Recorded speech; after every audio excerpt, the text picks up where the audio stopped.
Pa znaš šta mi je rekao jedan što je bio ovdje prije nas? 30 dana nije izlazio iz ovog dijela šume. A svaku noć isti zvuk. Kašalj. Kao da starac sedi iza grma i umire. A niko nikad nije bio tamo. Ali kasno su skontali da je to bio puh. Neki mali glodar. A kašlje kao čovjek kad je -10 i bez šala.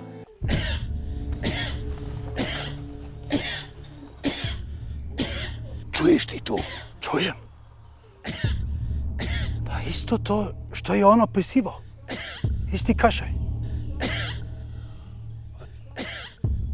To ti je puh, brate. Kašlje kao stari čovjek kad puši cigaru bez filtera.